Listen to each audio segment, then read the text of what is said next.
For years, it was one of the biggest, most confusing mysteries connected to January 6th. You had these two live pipe bombs, a mysterious figure caught on camera, and a trail that just went completely cold. Well, today we're going to break down how investigators finally cracked this thing wide open.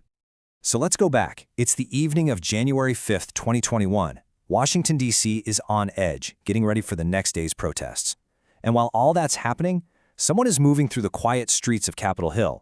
They plant two live pipe bombs, one right outside the RNC headquarters and the other just a few blocks away at the DNC. Now, thankfully, the bombs never went off, but their discovery kicked off this massive federal investigation.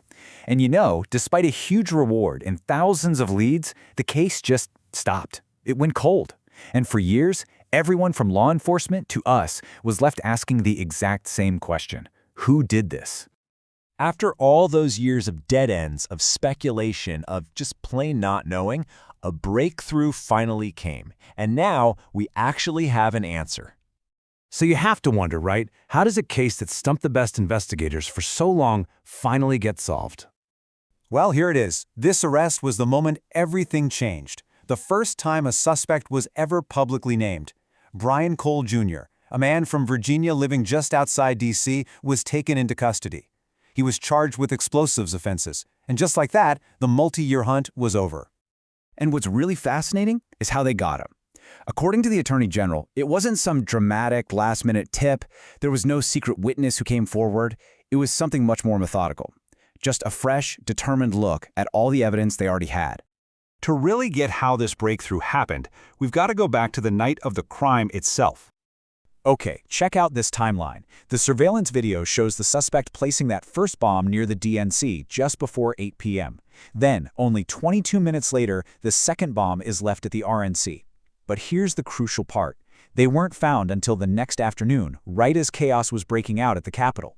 That, of course, completely diverted police attention and resources. And let's be perfectly clear about what these were. They weren't fakes or props. The FBI confirmed these were viable, absolutely lethal devices. They were made with simple stuff: kitchen timers, homemade black powder, but they were absolutely designed to kill and cause serious damage. The moment those bombs were found, it kicked off one of the biggest and honestly most frustrating manhunts in the FBI's recent memory. I mean, just look at the sheer scale of this investigation. It was a massive digital dragnet. They were sifting through tens of thousands of video files, grabbing all the cell tower data, hitting tech companies like Google with subpoenas. They even went so far as to track credit card purchases for bomb parts and for the specific sneakers the person was wearing. They tried everything. And yet, after all that work, this is all they had to show for it: a shadowy figure, completely disguised. They knew the clothes, the backpack. They had a guess at the height, but the face, totally covered.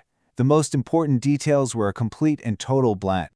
The FBI even put up a $500,000 reward. They were hoping that huge number would shake something loose, get someone to talk. But for years, nothing. The trail stayed stubbornly, frustratingly cold. So when you have a lack of answers like that, it creates this information vacuum. And as we all know, nature, and especially the internet, hates a vacuum. Because the case was so high profile, but also so mysterious, it just became this fertile ground for all kinds of speculation and a whole range of conspiracy theories from all over the place. For instance, here's one prominent example. Political commentator and former Secret Service agent Dan Bongino. He actually floated the theory on social media that it could have been an inside job connected to a massive cover-up. It's just one example of how that lack of information really fueled widespread speculation. So, if there was no new tip and no new witness, how in the world did they finally put a name to this shadowy figure after all this time? Well, it all came down to a super methodical re-examination of all that old data. They brought in a new team, a fresh set of eyes. They took this huge pool of cell phone data from that night and started cross-referencing it with vehicle data from nearby license plate readers. That let them connect a specific phone to a specific car. And from there, they were able to link that person to records of purchases for stuff that was totally consistent with the bomb-making materials. And here you have it, the three pillars of the case against him. First, his cell phone pinged right there, in the immediate area of both the DNC and the RNC, during the exact time frames the bombs were being planted. Second, his car got picked up on a license plate reader super close by. And third, they found a purchase history for materials that perfectly matched what was used to build the bombs. The digital breadcrumbs, it turns out, were there the whole time. So the arrest solved the who, which is huge, but it immediately opened up the biggest question of all, the one that, so far, is still a mystery. So here's the state of play. We've got a name, Brian Cole Jr. We have the charges, which are serious, but the one thing authorities haven't released, and maybe they don't even know yet, is the motive. Why? Think about it. After years of chasing a ghost, investigators finally have a face and a name. But that why, the actual reason for putting 2 lethal bombs at the center of American political power, that question now just hangs over this entire case. And so, while one major chapter of this investigation is finally closed, the full story definitely isn't over. Understanding the motive, that's the final, crucial piece of a puzzle that has gripped the country for years.